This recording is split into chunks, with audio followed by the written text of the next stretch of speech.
some talk of Alexander, and some of Hercules, of Hector and Lysander as well, and such great names as these. But of all the world's brave heroes, there's really none that can compare with the Row for the British Grenadiers. Indeed, even to this day, many people have much to say of the British Grenadiers, but how much of that is accurate information is another matter entirely, and many individuals, I find, misunderstand exactly what is meant by the name. So in this video, which I ought to mention has been graciously sponsored by Atlas VPN, who were the British Grenadiers? Well, first of all, what is a grenadier? Well, the answer's obvious, isn't it? A grenadier is a soldier who throws grenades. Well, not exactly. Now, yes, if we're talking like early, mid, even late, I guess, like 17th century, 1600s, a grenadier is a kind of soldier who was trained in the throwing of grenades in open field combat, yes. But once you get into like the mid-18th century, and really onwards from that point, which is what I'm really focusing on in this video, is like mid-18th century onwards, grenades really aren't being used anymore in open field combat by pretty much anyone, really. I mean, yes, you're going to have select examples of grenades being used, but I mean, widely speaking, the practice was falling out of style very, very quickly. You see, the thing about early modern grenades is that they're kind of like those stereotypical cartoon bombs, little iron shells filled with gunpowder with a fuse sticking out of the top. They're heavy, they're difficult to transport, they're only so useful as far as you can actually throw them in a battle, which is very, very close range, and of course, they're not terribly safe for their users. I mean, like, obviously they're not safe for the people on the receiving end, but they're not meant to be. But they're not very safe for the people who are transporting them or trying to get close enough in a battle to actually use the things either. Now, if we'd like a video on exactly why and how grenades fell out of use, then I can make that at a later point. But suffice to say, by the mid-18th century, you're really only ever seeing grenades be used in a select few environments, those chiefly being in sieges and in boarding actions on ships. They're not common in open field combat at all. Again, probably some limited exceptions and whatnot, but broadly speaking, the Grenadiers are not using grenades by the mid-18th century onwards. But then, when we get to things like the American War of Independence or the Napoleonic Wars or any of those conflicts, why do we still call them Grenadiers if they aren't even carrying grenades anymore? Like, not only are they not using them, they're not even carrying them anymore. Well, let's talk a little bit about regimental organization, and we'll find some answers there. Throughout the 18th century, every regiment of foot, that is of the British Army, that is to say infantry, was made up of a number of companies. Now, the exact number here would vary throughout the period, but broadly speaking, you can expect something like 10 companies of your standard infantry. They're usually going to be called battalion companies, and they're just ordinary soldiers. They're making up the bulk of the army, you know, the regular infantrymen that you're used to seeing in, well, every piece of media out there. Then, every regiment would have one company of grenadiers, as well as in the later years of the century, a company of light infantry as well. Now, these two companies were collectively called the flank companies.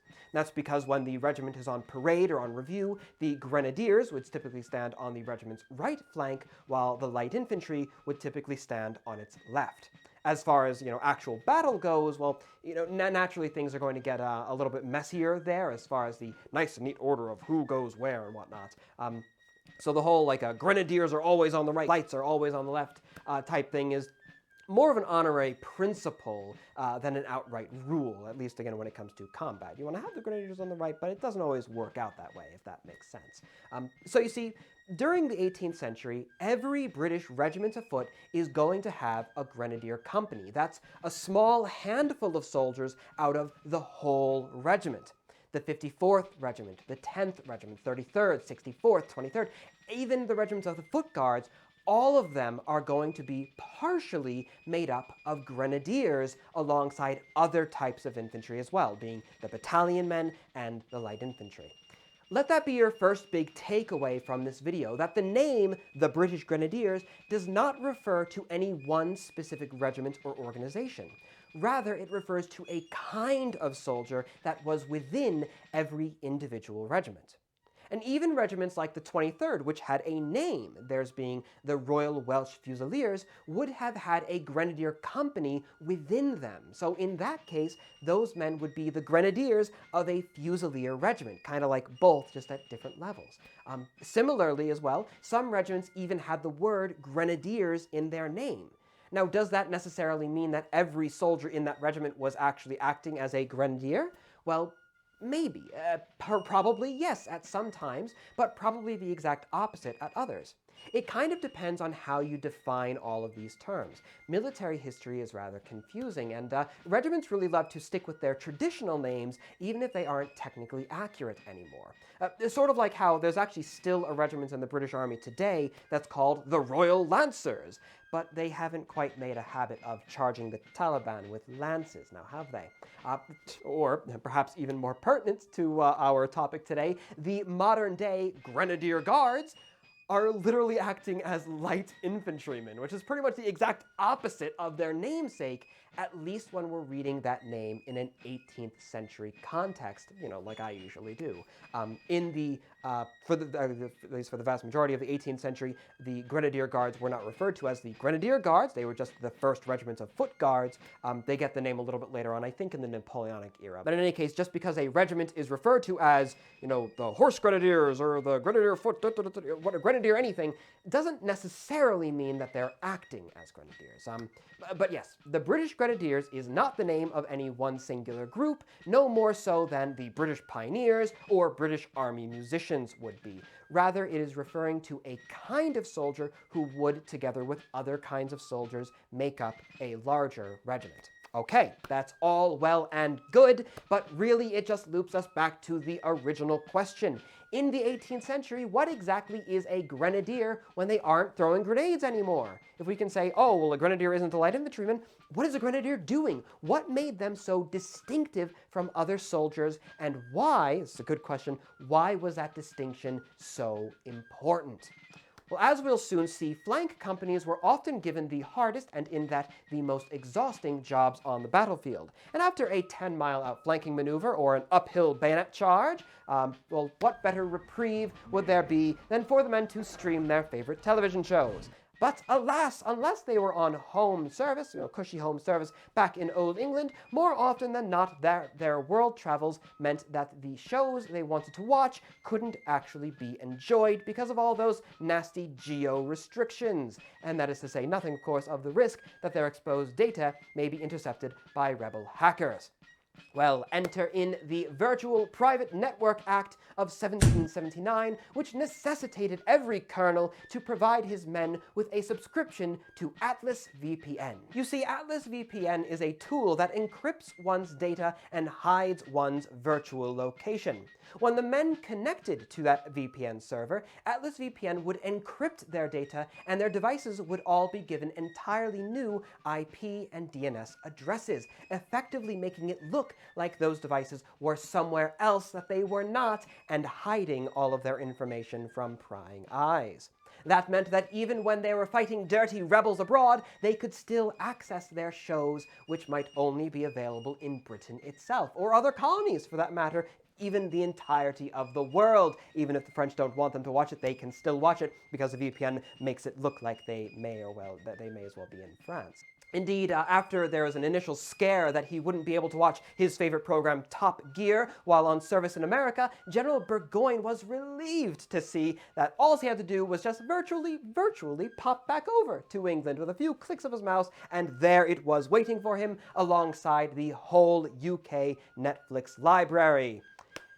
Just a real shame that he listened to Jeremy Clarkson on his logistical advice. Maybe he should have done so a little bit less. But in any case, Burgoyne became quite a fan of the Atlas VPN service because of that. And it was actually in a general order that he wrote, quote, "Every soldier, in pursuance of greater internet security, privacy protection, and freedom of entertainment, ought to inquire after Atlas VPN by clicking upon the link provided below. It is the opinion of the general that such activity ought to be carried immediately with zeal and attention, as currently Atlas VPN is running a significant 86% off discount, being a mere $1.39 per month with a 30-day money-back guarantee. Such arrangements shall not last long, and so it is of vital import to the Army that every man so inclined inquire immediately by clicking on the link provided below.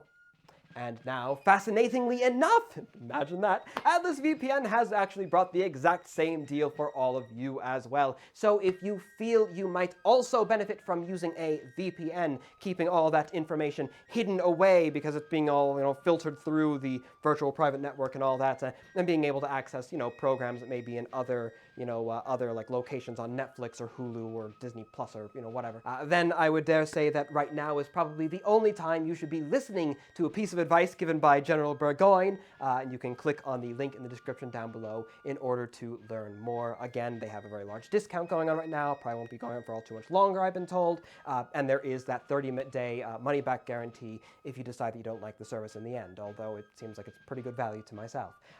Again, thank you so very much to Atlas VPN, not only for sponsoring this video, but for putting up with my rather silly advertising techniques. Now, in any case, back to the actual video. As I was saying, what exactly is a grenadier when they aren't throwing grenades anymore?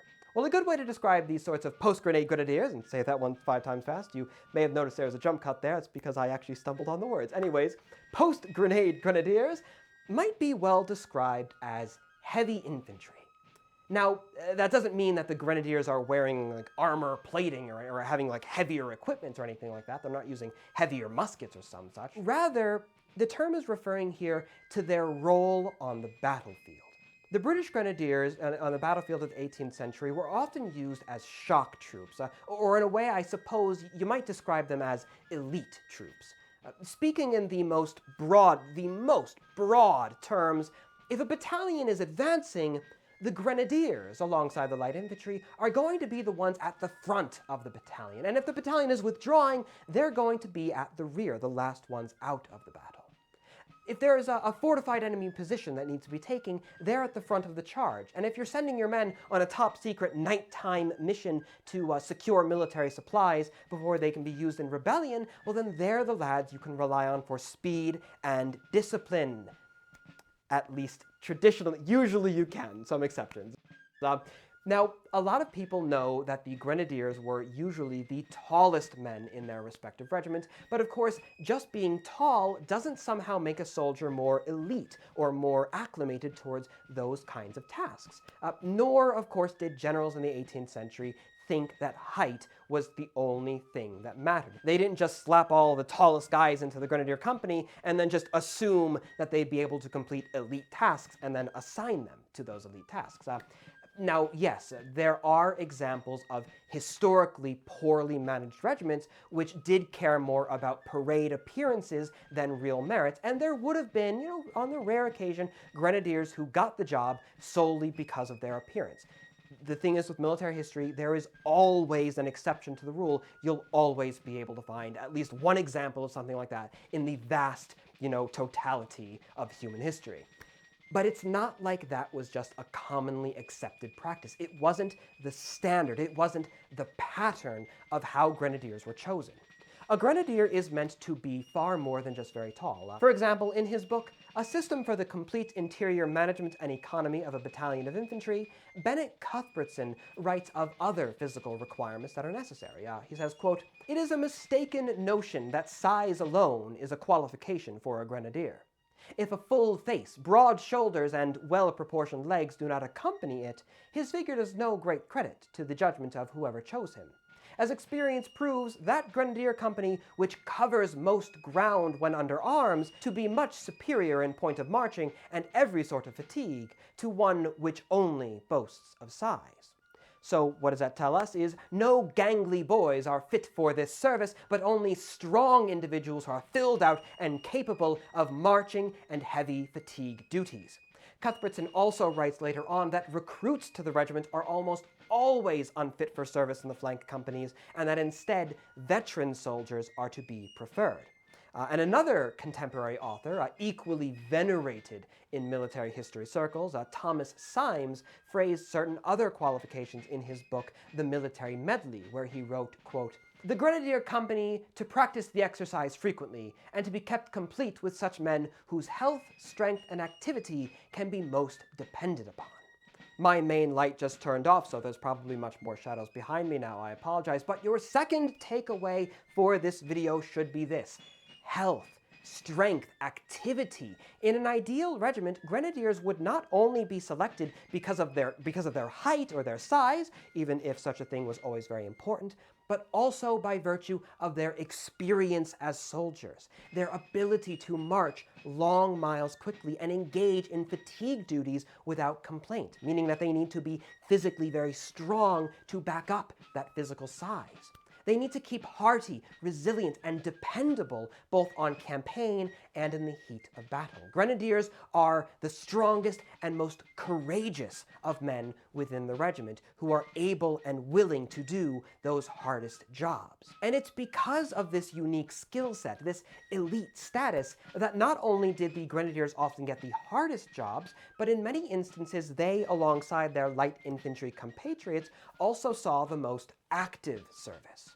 Now, how is that possible, you may ask? If grenadiers are not their own individual units, but merely individual companies within a larger regiment, how are they seeing more service than other aspects of the same regiments? Well, the secret lies in brigading. This is something that was especially common during the American War of Independence, where the British would often take a whole bunch of different companies, grenadier companies, all from different regiments, and combine them into their own units of a sort. They still wouldn't be a regiment on their own, some such titled the British Grenadiers, but this is going to be as close as we really get to that basic idea. You take all the grenadiers and you combine them into an advanced corps, or a heavy brigade, or even just first or second or third, whatever brigade number. The name of the formation, exactly what it's doing, it can vary from war to war, from campaign to campaign, individual year to year. But the idea is going to be the same. You handpick the best companies from all these different regiments, again, usually the Grenadiers and the Lights, and you combine them into singular, cohesive blocks. And again, the same thing was often done with light infantry as well, to form like light brigades and light units that are able to chase the rebels all around the place. The bloodhounds, they used to refer to the British light infantry as. So while the boring old battalion men, company number 1, 2, 3, or 4, might be sitting back home on garrison duty or foraging, or back in England on recruiting service or something, the flank companies, they're out there on their own fighting the rebels, as if they were their own regiment. And a lot of times, if you're reading an account of some battle or other, and it refers to the British Grenadiers did this, that, or the other, without specifying, an individual regiment, that is what it might be referring to. Not a regiment all their own, but a temporary military organization fitted for a certain purpose. So in conclusion, for most of the 18th century, British Grenadiers were rather oddly named fellows, because they were not actually throwing any grenades. Rather, they were chosen men of their regiments for their strength, size, courage, and zeal, who acted as heavy or shock infantry in the army. They were not a whole separate regiment that would always move and act as some singular unit. Rather, every regiment of foot, every infantry regiment in the British Army had a company of grenadiers. It's going to be like a little under a tenth of their overall regimental strength. All of those men being chosen, of course, among the individual regiment's own men, their internal organizations, so to say. These grenadier companies, then, would sometimes be combined with other grenadier companies from other regiments in order to form heavy infantry brigades, with some brigades only being temporary creations of necessity for individual campaigns or wars. And I hope, my dear viewer, that all of that answers our question of who were the British Grenadiers, to whom no others of the world's greatest heroes may compare.